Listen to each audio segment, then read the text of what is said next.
O que é o karma? Paul Brunton. Introdução. Karma. Atualmente uma palavra bastante familiar. Com frequência mencionada com desdém ou ironia nos círculos mais cultos, especialmente por pessoas extremamente ativas em busca de realizações e que associam a palavra karma à passividade ou a consideram uma desculpa para a preguiça ou medo da responsabilidade. Às vezes ela é pronunciada com um suspiro que exprime uma real ou aparente resignação à vontade de Deus. Imagine minha surpresa ao saber que o karma, na verdade, está intimamente ligado às realizações, com o poder e os resultados.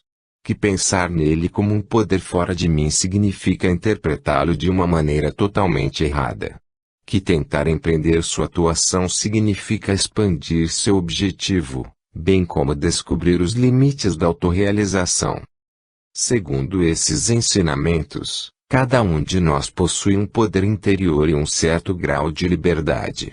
As consequências de como decidimos usar, ou não usar, esse poder repercute em toda a nossa vida. Essa repercussão torna-se cada vez mais complexa à medida que a vida vai passando. Escolhas semelhantes feitas repetidamente tornam-se tendências. As tendências tornam-se hábitos. Os pensamentos, as emoções e as ações habituais determinam, coloram e moldam nossa visão geral do mundo. Podemos começar a pensar que a maneira como as coisas parecem ser é a maneira como elas realmente são, e tem de ser. Quando esse tipo de pensamento se torna um hábito, a compreensão da lei natural do karma pode ser extremamente benéfica para nós. Os ensinamentos sobre o karma não afirmam absolutamente que devemos nos resignar passivamente às coisas como elas parecem ser.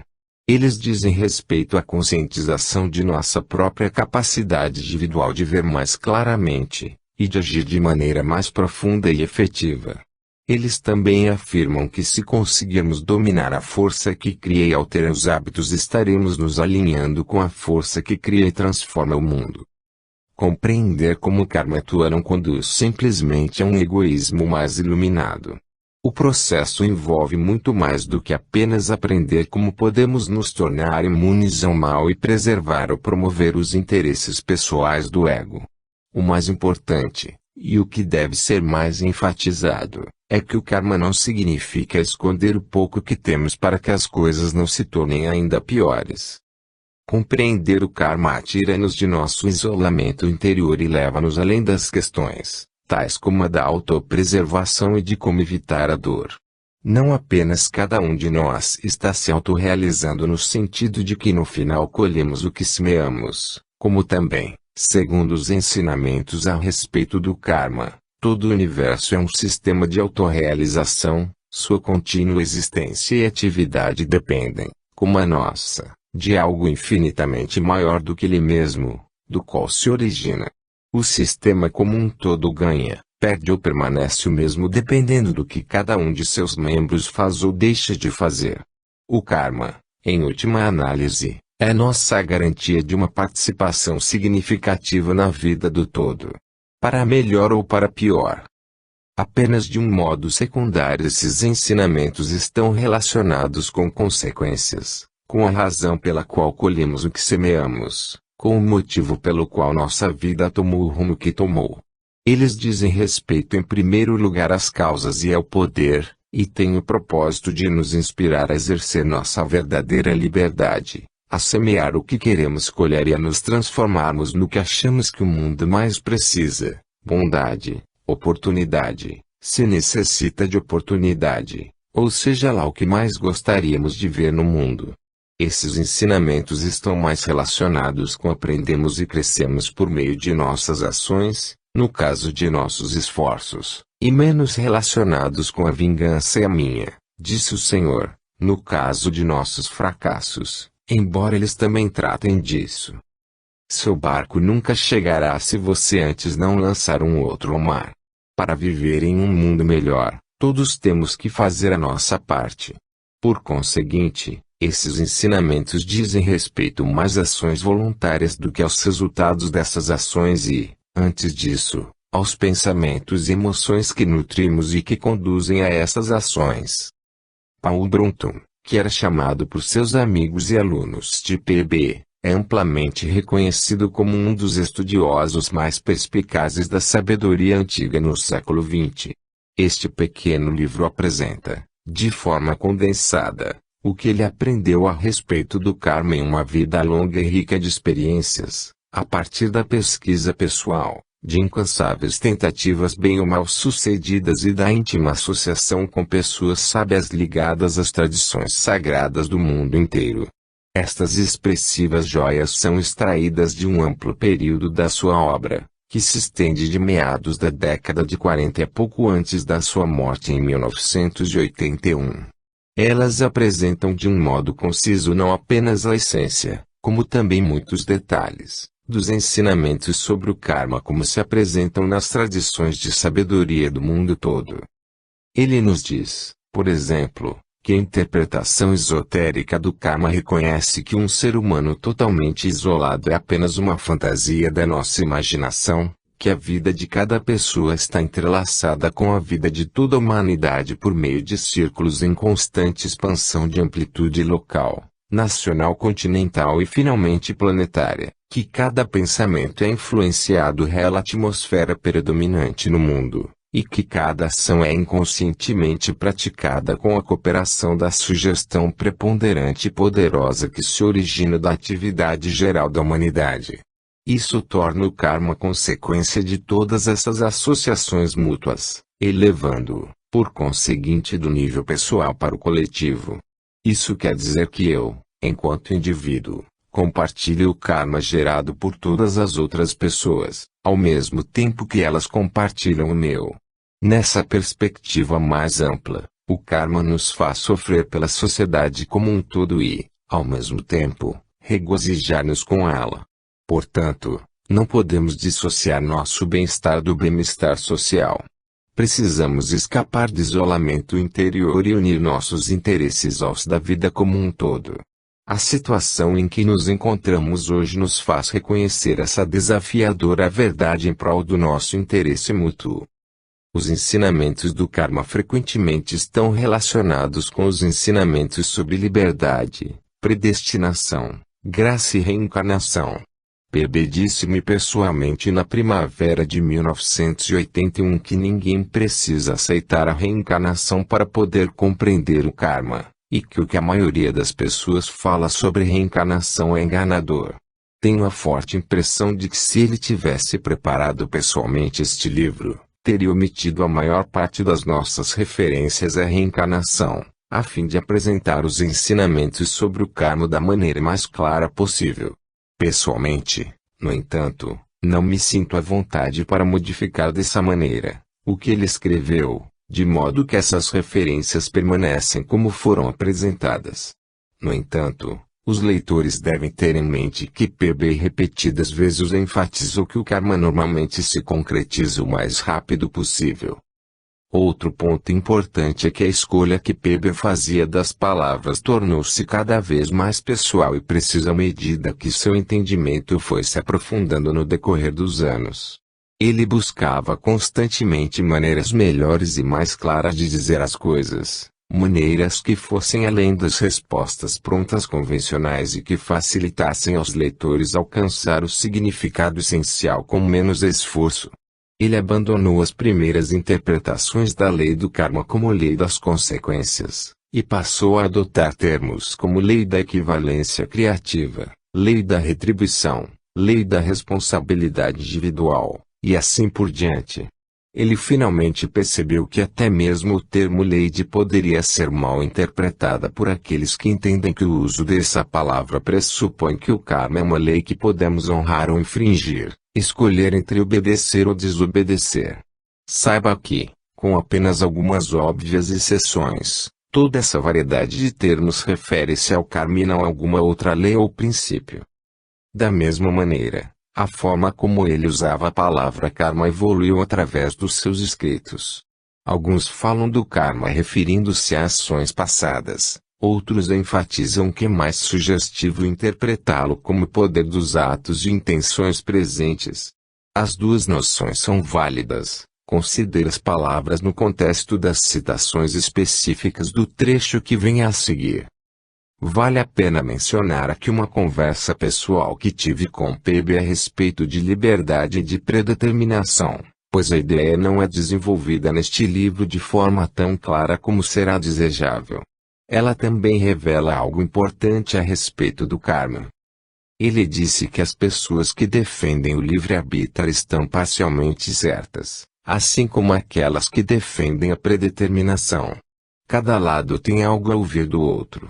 Quando observamos com cuidado, disse ele, a vida é uma estrutura extremamente ordenada de oportunidades. Algumas dessas oportunidades são materiais, outras espirituais. Não temos nenhum controle sobre a ordem ou o momento no qual elas aparecem, mas elas são apresentadas a uma alma que é livre, a cada momento, para escolher ou rejeitar a oportunidade. Cada escolha encerra consequências e a vida nunca volta a nos apresentar exatamente a mesma oportunidade. A cada momento, estamos vivendo as consequências de escolhas feitas anteriormente. Nesse sentido, nossa vida é predeterminada a curto prazo. As coisas que já estão em andamento precisam, de um modo geral, seguir seu curso. Em um nível mais profundo, toda a nossa interpretação do mundo e do que nele é possível é feita através do filtro das tendências que desenvolvemos e dos desejos que fortalecemos por meio de nossas repetidas escolhas. Mas também somos livres para modificar o curso da nossa vida pela maneira como reagimos diante da oportunidade seguinte. Assim sendo, a longo prazo, o livre-arbítrio sai vitorioso. Hoje, sinto que gostaria de ter tido a ideia de perguntar a PB o que ele queria dizer com curto prazo e longo prazo. Quando ele falava a respeito de curto prazo, estaria pensando em meses ou anos, ou nesta vida. Mas já estou me desviando de novo da ideia principal, ou seja, o menor prazo possível. Um elemento-chave desses ensinamentos é que a melhor maneira de aceitar ou tentar lutar contra o princípio do karma não é orar, mas sim modificar nossos pensamentos. Quanto mais melhorarmos a tendência geral do nosso pensamento, melhor se tornará nossa vida externa. As escolhas que hoje fazemos alteram ou confirmam, em última análise, o curso da nossa vida. Longe de nos aprisionar, o karma na verdade garante nossa liberdade de determinar grande parte daquilo que seremos no futuro. Tudo isso parece aceitável quando nos sentimos fortes, mas, e quando isso não acontece? O que dizer dos momentos em que cavamos um buraco tão fundo que temos a impressão de que nunca conseguiremos sair dele? E o que dizer também das ocasiões em que as coisas correm tão mal que parece impossível revertê-las? Ou quando uma ação negativa ou insensata dá origem a ações sucessivas do mesmo tipo, criando uma série delas, interminável e sem perspectiva. Ou ainda quando o desespero priva você ou entes queridos de qualquer oportunidade de um recomeço ou de uma vida sem grandes obstáculos. Contudo, as notícias são boas. Há uma relação entre karma e graça.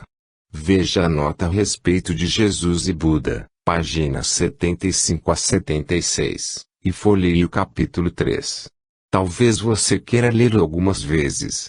Seu conteúdo pode parecer bom demais para ser verdade.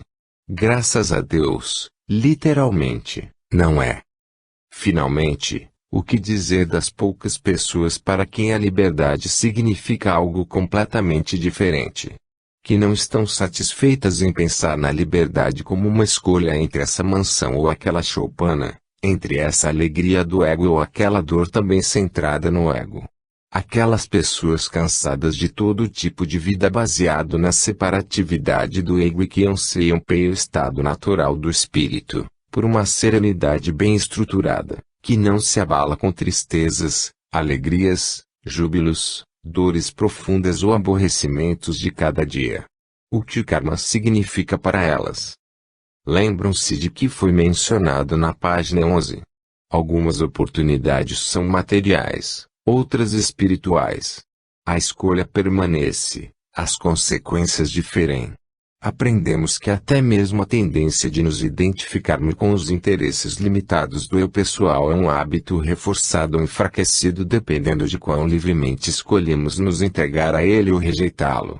Os capítulos 4 e 5 nos dão uma ideia do que significa optar pelo que liberta o espírito, exercendo ao mesmo tempo a incrível liberdade que nós, ajudados pelo karma, finalmente um dia usaremos com sabedoria.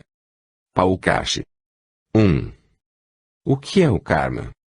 É absurdo tratar o karma como se fosse uma exótica fantasia oriental. Ele é simplesmente a lei que torna cada um de nós responsável pelas próprias ações e nos coloca na posição de ter que aceitar os resultados por elas gerados. Podemos chamá-la de lei da responsabilidade pessoal. O fato de ela estar associada à teoria da reencarnação não a invalida, pois podemos, com frequência, vê-la em ação em nossa encarnação atual. O sentido literal da palavra karma é fazer, o que significa na prática que o karma de uma pessoa é responsabilidade dela. Nós nos tornamos o que somos hoje em virtude de nossas ações. O termo karma em sua atribuição original inclui as ações mentais. O karma é simplesmente o poder da mente universal de realizar ajustes, restabelecer a harmonia e produzir um equilíbrio compensatório. O resultado, na esfera da conduta humana, é que de algum modo, em algum lugar e em algum momento, tudo que fazemos sempre acaba voltando para nós. Nenhuma ação se esgota durante sua execução, e sempre tem consequências que retornam inexoravelmente a quem a praticou. O karma é uma força autopropulsora. Ninguém, humano ou sobre-humano, precisa colocá-la em ação. Esse ensinamento não nos transforma em apáticos fatalistas, assim como não permite que nos tornemos vaidosos individualistas. Também não oferece nenhuma desculpa para deploráveis fraquezas e nem favorece virtudes ilusórias. O que ele faz é nos incutir uma visão equilibrada de nossas possibilidades, uma visão sensata de nossa capacidade. Os materialistas pintam um quadro terrível do universo, como se ele fosse uma imensa prisão na qual nosso destino, nossos pensamentos e atos são totalmente determinados pelo ambiente físico que nos cerca. Entre os orientais, aqueles mais ignorantes vivem aprisionados em um mundo onde se movem indefesos de um lado para o outro, prisioneiros da predestinação divina. O karma rejeita essas duas sombrias proposições e nos confere uma liberdade suficiente para mudar a nós mesmos e ao nosso ambiente. No decorrer de nosso desenvolvimento influímos negativamente em nosso ambiente ou enriquecemos, ajudamos ou atrapalhamos a natureza, e o inverso também é verdadeiro. O karma não diz que devemos ficar parados como pedintes maltrapilhos diante das portas do destino. Nosso livre-arbítrio passado é a origem de nosso destino atual, assim como nosso livre-arbítrio atual será a origem de nosso destino futuro. Por conseguinte, entre os dois, o fator mais poderoso é a nossa vontade. Não existe, portanto, espaço nem para o fatalismo nebuloso, nem para o excesso de confiança.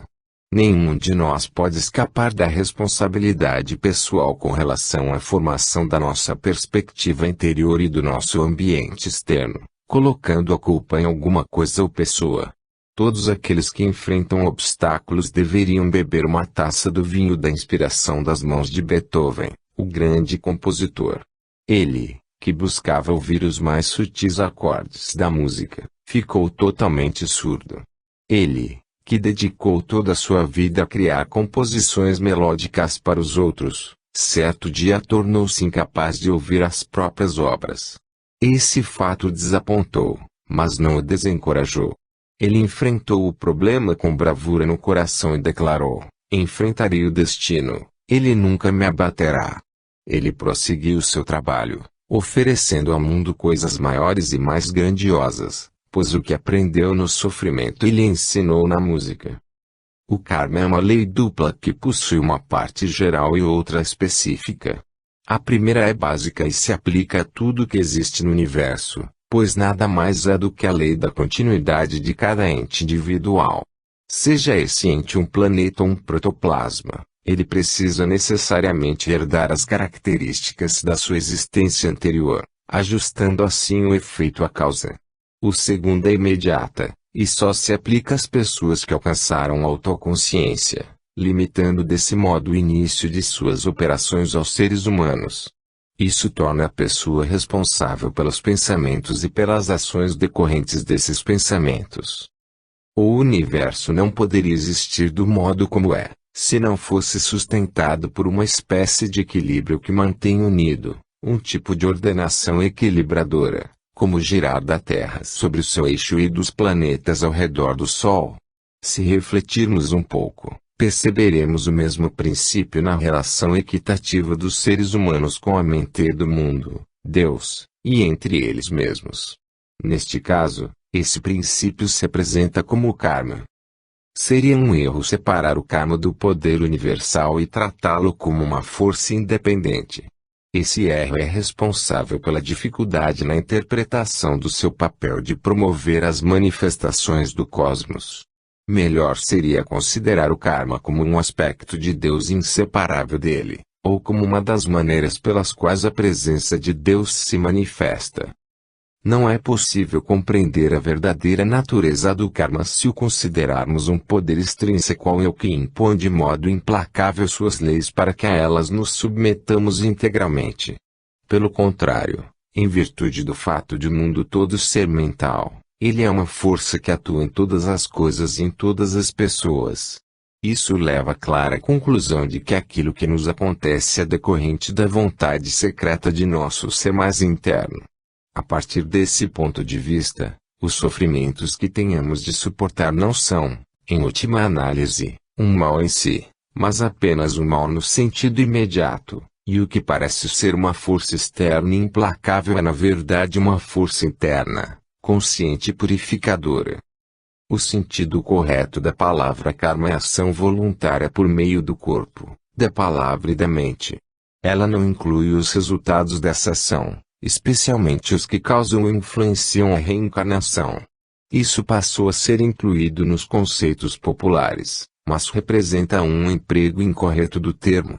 O karma é a causa transformada em ação pela vontade e, de modo nenhum, o efeito. O termo lei da retribuição não é, portanto, correto e uma melhor definição se faz necessária. Talvez seja melhor chamar a lei da retribuição de lei da reflexão. Isso se deve ao fato de que toda ação é refletida e volta a quem a praticou, todo o pensamento é refletido e volta à sua origem, como se estivesse diante de um enorme espelho cósmico. Talvez a ideia da retribuição contenha uma implicação moral excessivamente forte e, por conseguinte, um significado por demais limitado para ser o equivalente correto da palavra karma. A lei das consequências não é basicamente uma lei ética, seria mais apropriado dizer que ela possui um aspecto ético. É incorreto e pouco científico referir-se ao karma como sendo uma lei. O karma não é uma lei a ser obedecida ou desobedecida e tampouco um código penal para os que não agem corretamente. Ele é apenas o princípio das consequências inevitáveis. O karma na esfera da conduta humana nada mais é do que o caráter. Temos realmente tanto livre-arbítrio quanto necessitamos. Se não aproveitamos as oportunidades que nos são oferecidas, por sermos excessivamente cegos para reconhecê-las, a culpa é apenas nossa. Se iniciamos uma ação que é, em princípio, superficialmente vantajosa, porém em última análise profundamente contrária aos nossos interesses, e ela acarretar toda uma série de outras ações indesejáveis, não devemos nos lamentar da crueldade do karma e sim da nossa falta de inteligência. Aqueles que têm o hábito de cultivar a autopiedade poderão encontrar no karma um conveniente bode expiatório, mas a verdade é que os padrões éticos e as qualidades mentais da humanidade são os fatores ocultos que predeterminam nosso destino. O karma não é uma ideia que deve embotar nossa mente ou paralisar nossas mãos. Ele encerra um valor positivo e uma influência regeneradora ao despertar tanto nas nações como nos indivíduos a noção da responsabilidade ética, induzindo-os a curar voluntariamente as feridas causadas por erros passados. A ética dos séculos anteriores era baseada em um medo vago de um Deus que provavelmente existia. A ética atual fundamenta-se em uma completa indiferença por um Deus que não existe. A primeira tinha como consequência uma certa repressão na conduta, e a segunda resulta em uma total liberação. A ética do futuro será baseada em um entendimento racional do poder do karma, a lei da responsabilidade pessoal, o que irá gerar um controle correto da conduta. Pois, quando contemplamos as limitações da vida causadas pelo ambiente, pelos prazeres não buscados e os inevitáveis infortúnios, passamos tranquilamente a perceber o poder do karma. Encontramos no karma a chave para muitos enigmas da história contemporânea. Trata-se de uma doutrina que nos adverte de que preparamos grande parte de nossa condição atual por meio de nossos pensamentos e ações, tanto durante vidas anteriores, quanto no decorrer da encarnação atual. A doutrina aplica-se à história de povos inteiros, assim como a cada indivíduo. Seu corolário é que nosso caráter e nossa mente estão ativos através dos tempos. Alguns são antigos e possuem a rica experiência de um respeitável passado, mas a maioria é jovem, imprudente e indisciplinada. A lição que a doutrina encerra é que tendências mutáveis do destino coletivo e do individual não deixam de ter um sentido. Pelo contrário, essas mudanças nos convidam a uma reflexão filosófica para que possamos compreender de que modo deveres negligenciados ou más ações praticadas são a origem oculta de nossos problemas. Aqueles que compreendem de forma correta o princípio do karma, que não interpretam erroneamente como um destino externo que independe de nós e o considerem uma força originalmente posta em movimento por nossas ações, também entendem o importante papel que o sofrimento desempenha na vida humana. Ele é mais educativo do que punitivo. O castigo merecido é na verdade uma forma grosseira de educação. As pessoas sensatas extraem lições do seu sofrimento e decidem não cometer a mesma transgressão ou o mesmo erro uma segunda vez. O karma, por ser resultado da vontade humana, está sujeito a modificação por parte dos homens. O destino, por ser determinado pelo poder superior, não está. O fato geral da morte é um exemplo de destino e nesse sentido a frase do poeta James Shelley, "Não existe armadura contra o destino", é verdadeira. No entanto, as circunstâncias particulares da morte, ou seja, a hora e a forma como ela irá acontecer, podem ser alteradas. Mesmo que seja verdade que o curso da vida é predeterminado, isso não significa necessariamente que ele seja pré-estabelecido de modo arbitrário.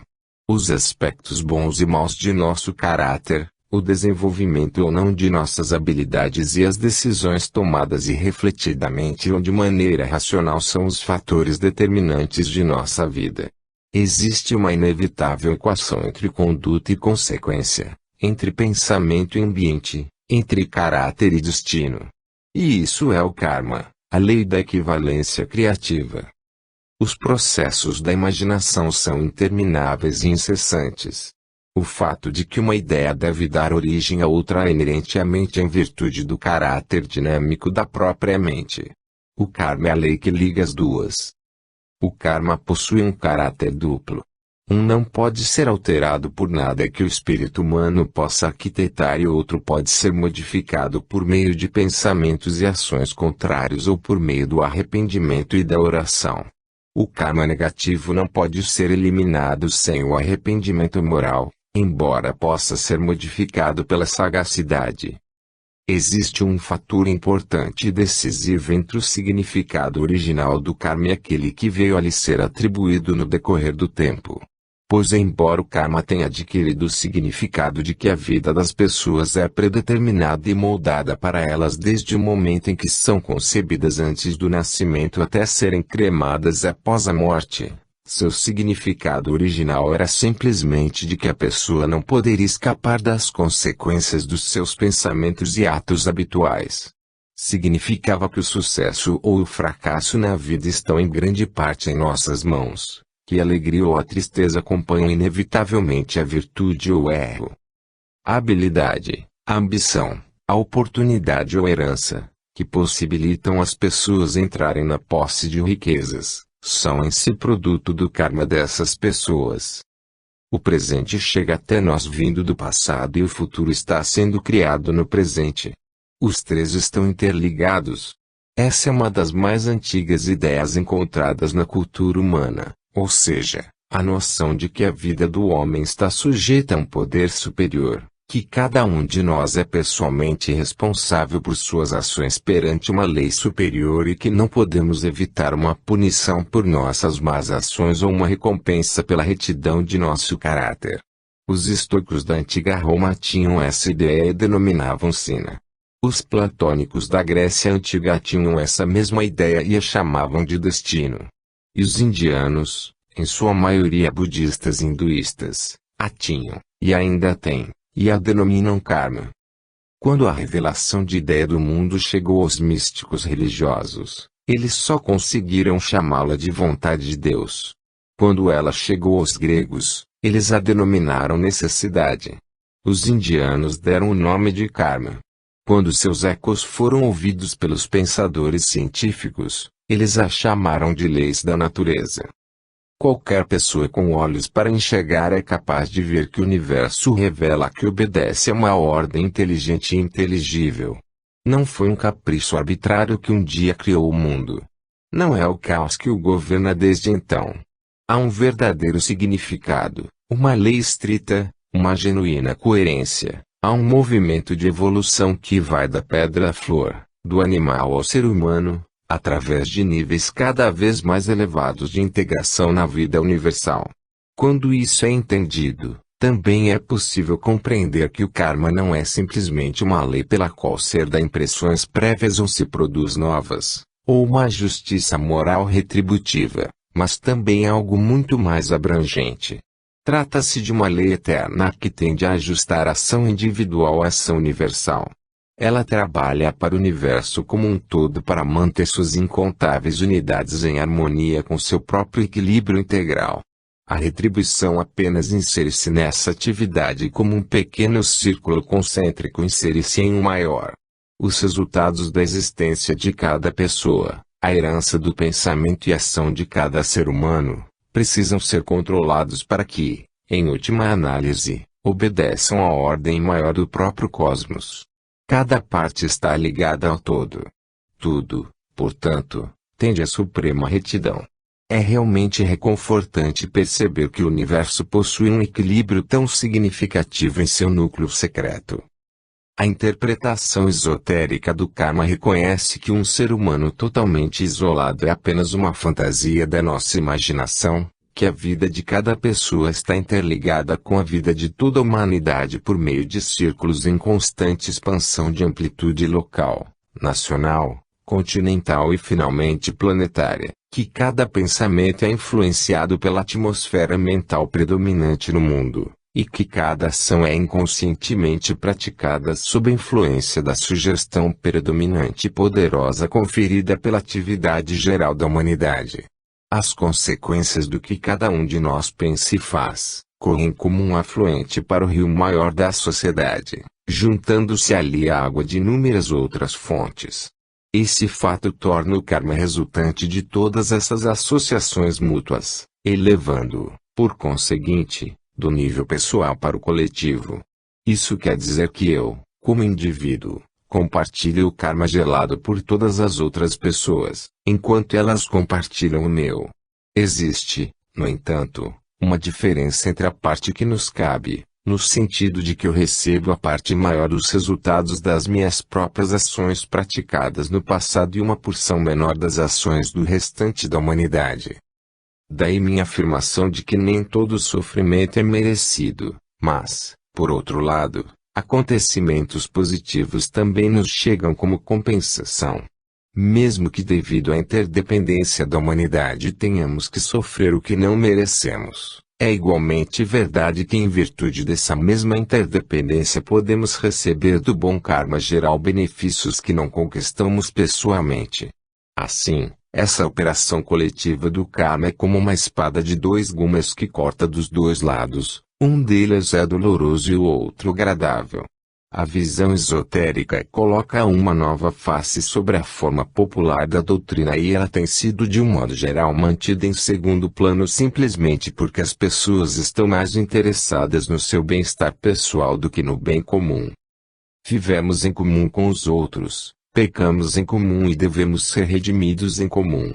Essa é a última palavra, talvez desalentadora, para aqueles que prejudicam seus semelhantes, porém animadora para os que foram prejudicados.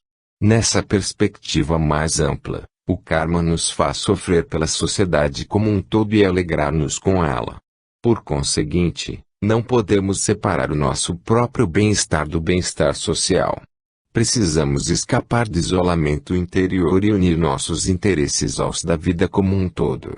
Não é preciso existir antagonismo entre classes, nações e raças, nem ódio ou discórdia entre grupos diferentes, sejam esses grandes ou pequenos.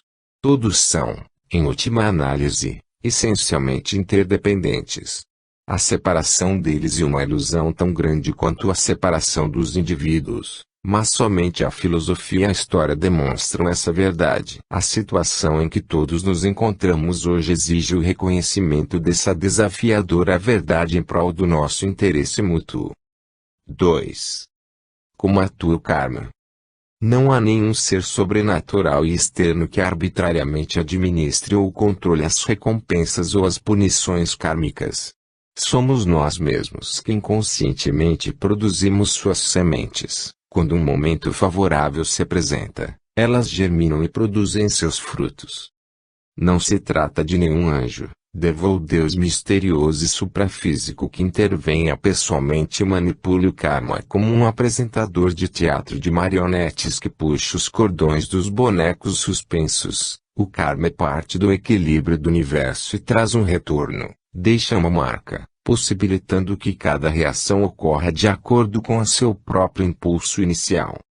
A ação do karma determina a relação entre efeitos complexos e causas complexas. Se no final, e algumas vezes bem antes, você sentir os efeitos do karma sobre você, isso não será sempre necessariamente doloroso. O termo não precisa preocupá-lo, pois o bem que você teve intenção de praticar e praticou também irá gerar um bom retorno. Ninguém está livre de dificuldades em determinados momentos ou de conflitos em outros. As dificuldades provêm do elemento destino, inerente à liberdade humana. Os conflitos originam-se do egoísmo presente nas relações humanas. Por desconhecer a ação do karma e seus efeitos kármicos, o ego se opõe a ela e provoca grande parte de seus próprios problemas. Atraímos o futuro por meio de nossas aspirações. Sofremos as consequências de nossos pensamentos, sentimentos e ações. A natureza não tem nenhum favoritismo, ela nos dá aquilo que merecemos. Embora o karma seja determinado pelo que a pessoa efetivamente faz, ele também é formado pelo que ela pensa e sente, com intensidade.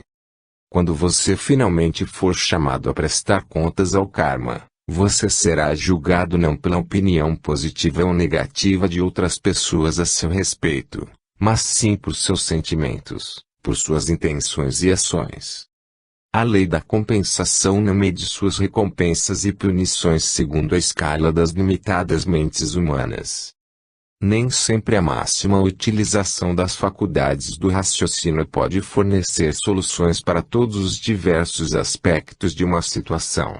Existem alguns que somente a intuição consegue captar, o fator kármico, por exemplo. Isso explica as previsões erradas feitas por pessoas possuidoras de um raciocínio altamente desenvolvido, mas que, em contrapartida, não desenvolveram o mesmo grau de intuição. Você atrai acontecimentos e ambientes, em parte em função do que você aí faz, karma individual, em parte em decorrência do que você precisa e busca, evolução, e em parte de acordo com o que a sociedade, raça ou nação da qual você é membro faz, precisa e busca, karma coletivo. Há uma punição espiritual para cada desvio de conduta intelectual e moral, quer haja uma punição terrena ou não. No primeiro caso, a pessoa deixa de conhecer a verdade, No segundo, deixe de encontrar a felicidade. O karma expressa-se por meio de acontecimentos que podem parecer acidentes. Mas isso é assim apenas na aparência. As coisas acontecem de acordo com sua natureza. A ideia do mundo registra esses fatos de maneira secreta e, em retorno, reflete os resultados apropriados. E o que acontece com as coisas também acontece com as pessoas.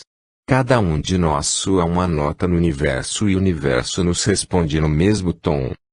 O karma lhe dá o que você em grande parte fez por si mesmo. Ele não lhe dá o que você prefere, mas às vezes é bem possível que ambos coincidam.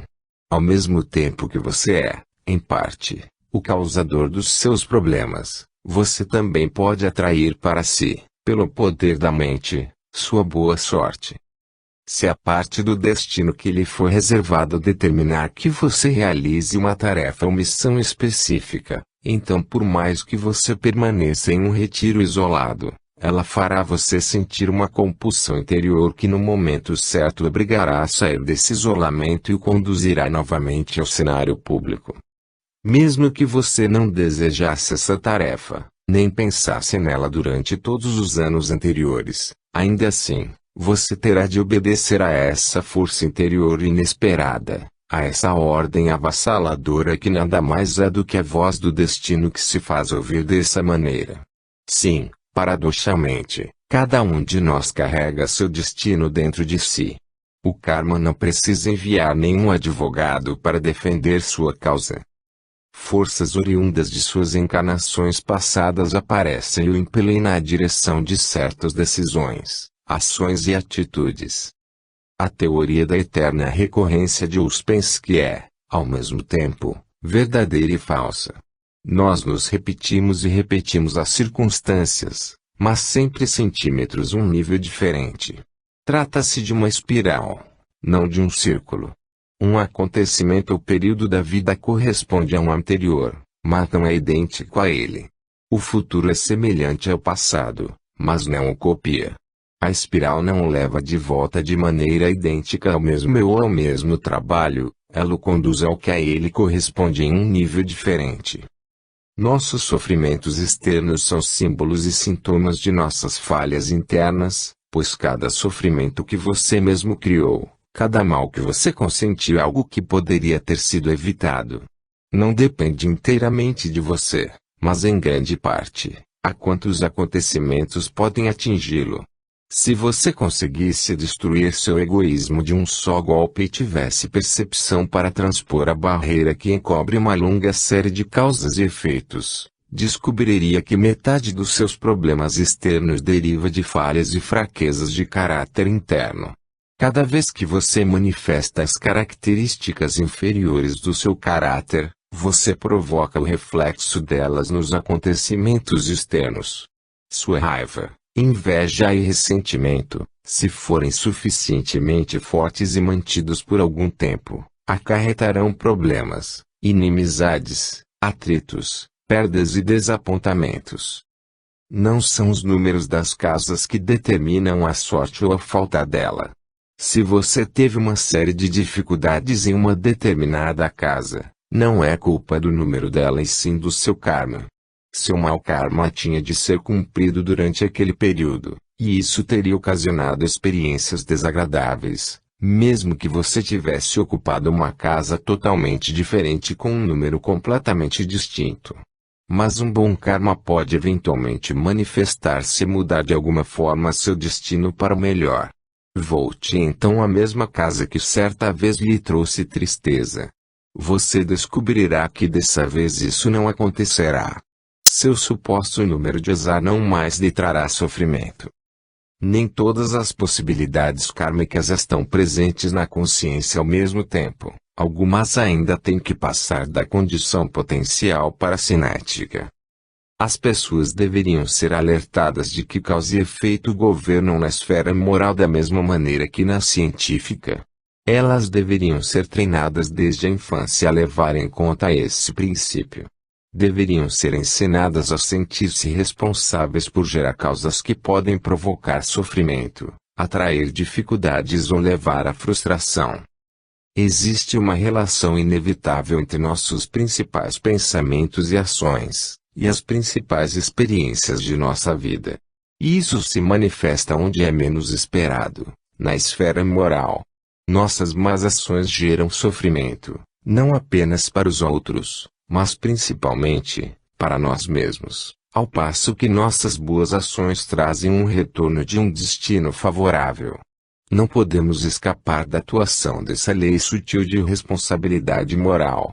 A causa e o topo de uma roda cuja base é a consequência. Isso é verdade tanto individual como coletivamente. Quando, por exemplo, uma nação passa a acreditar que é falso o conceito de certo e errado, está fadada à destruição. Tivemos a oportunidade de testemunhar esse fato na nossa época no caso da nação alemã. A lei moral não é uma fantasia da imaginação humana, é uma realidade divinamente estabelecida. A falácia moral que leva um povo a pensar que pode construir a própria felicidade à custa da infelicidade de outros povos só pode ser destruída pelo conhecimento da verdade do karma. O pensamento tende a ser criativo e, mais cedo ou mais tarde, produz frutos kármicos no seu ambiente. Essa afirmação também é verdadeira no que diz respeito à sua vida moral. Nesse caso, nem sempre é necessário que seus pensamentos se traduzam em ações para gerarem karma. Se forem bastante intensos e se prolongarem por um período suficiente, eles acabarão por trazer resultados correspondentes até mesmo nas circunstâncias externas.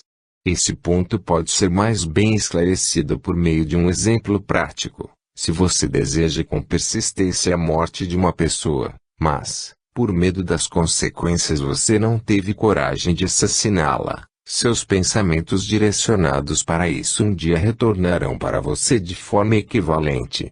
Você poderá sofrer uma morte violenta, ser vítima de um acidente fatal ou contrair uma doença que seja tão corrosiva para seu corpo quanto seu ódio foi para o seu caráter.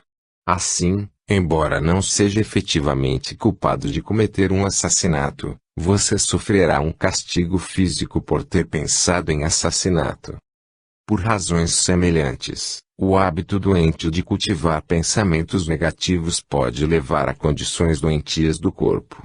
O médico pode ver corretamente a causa física imediata dessa condição, mas não enxergar a causa principal que é o mental e que pode ser a raiva desmedida, o ódio mórbido, o medo exagerado, a luxúria imoderada ou o despeito contumaz.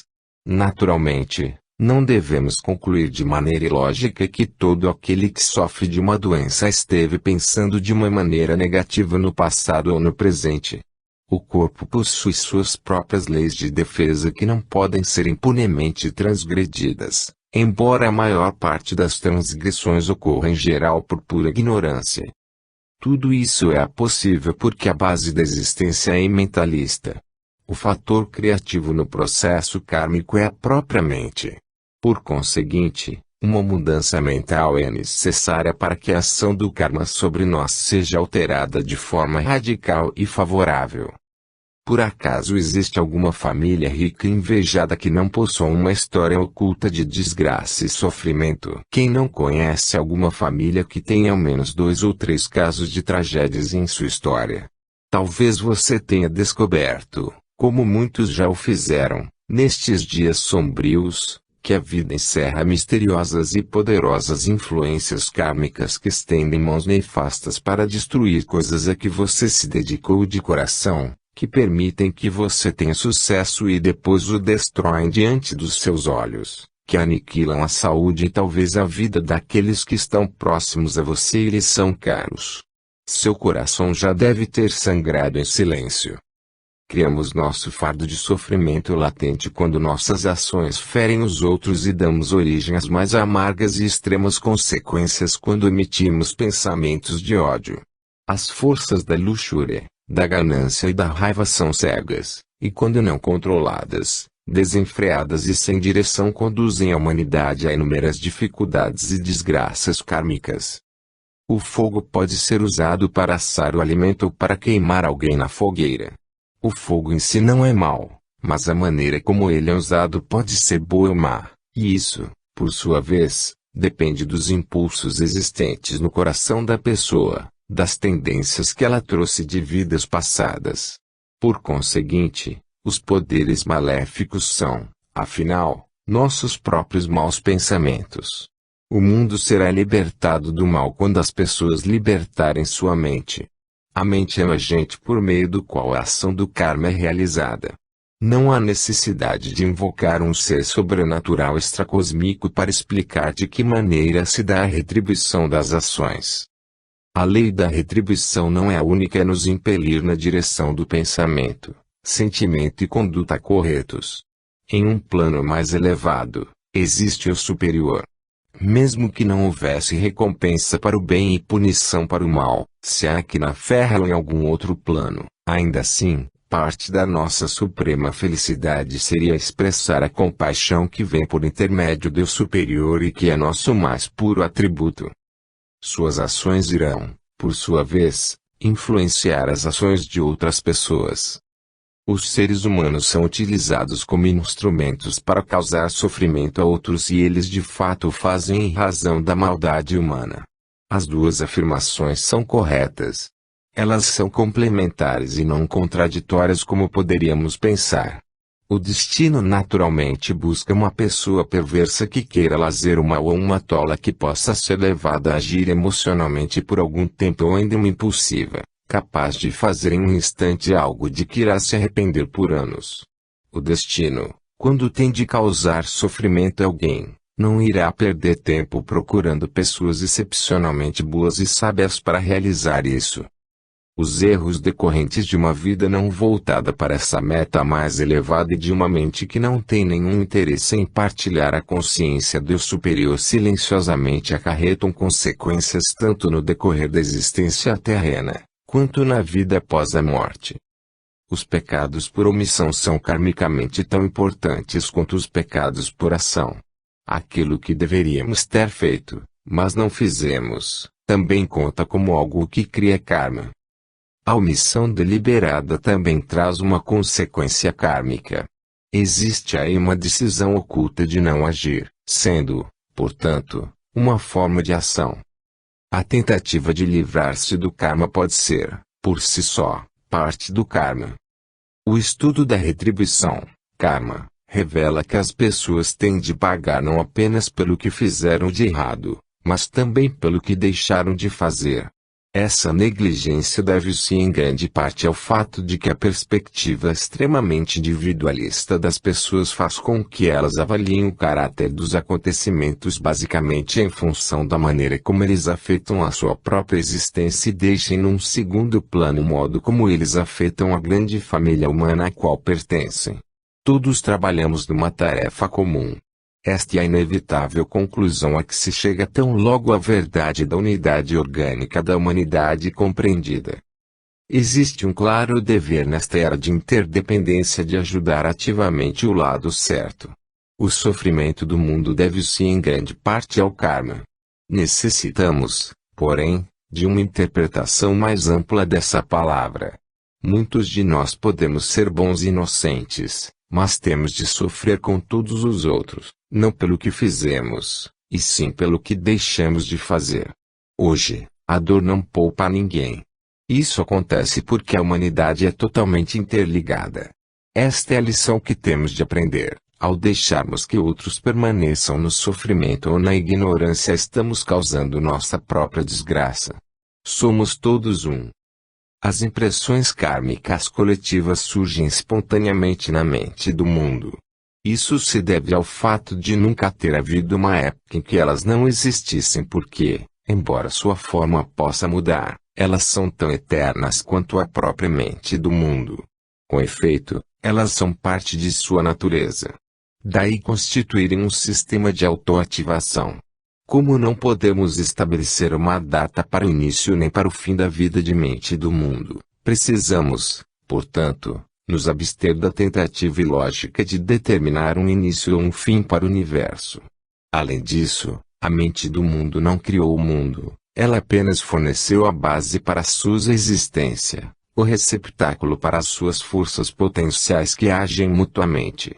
a matéria-prima para suas manifestações kármicas gerais e o princípio vital para suas atividades em constante movimento que ocorrem espontaneamente. No entanto, não devemos cair no erro de achar que essa visão faz do universo uma mera máquina, pois como a base, o receptáculo, as forças e a matéria são mentais, o mundo também é uma atividade mental e não apenas um movimento mecânico na matéria. A misteriosa ação do karma, essa força que molda as condições de cada núcleo de existência, desde a célula protoplasmática ao vasto cosmos, deve agora ser revelada.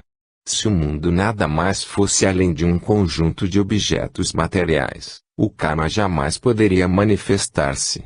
Mas porque ele é, como mostra o mentalismo, um conjunto de formas pensamento e porque existe a mente do mundo como uma base unitária ligando todas essas formações, a possibilidade do karma como força operativa efetivamente existe.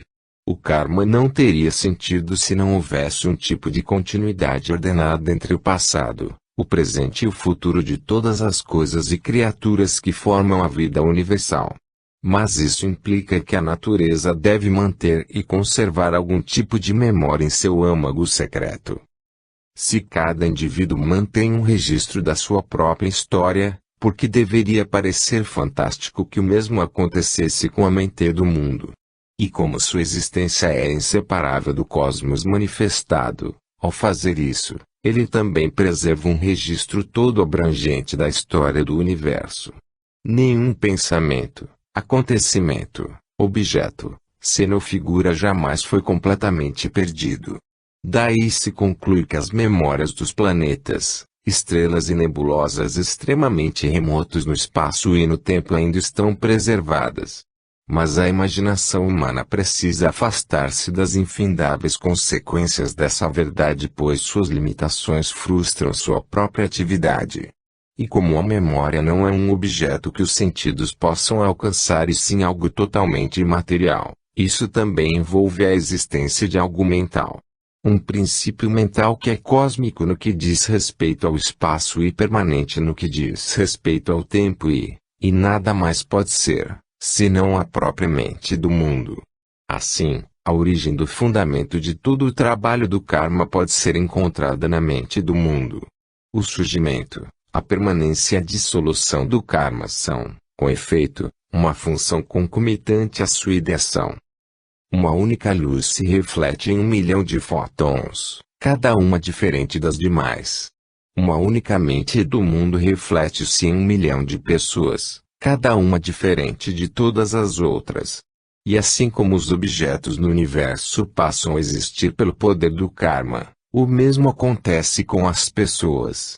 A nova criatura emerge na existência universal da mesma maneira que uma nova coisa, ou seja, trazendo para o presente toda a antiga bagagem kármica que, por sua vez, é o resultado de uma existência ainda anterior.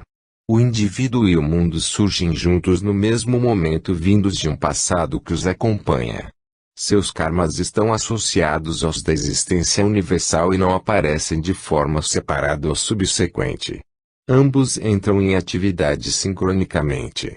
Quando a energia da mente e do mundo se manifesta, ela adquire um caráter duplo e tanto o universo quanto as pessoas nascem ao mesmo tempo. O universo não se manifesta antes, nem os indivíduos, mas ambos conjuntamente.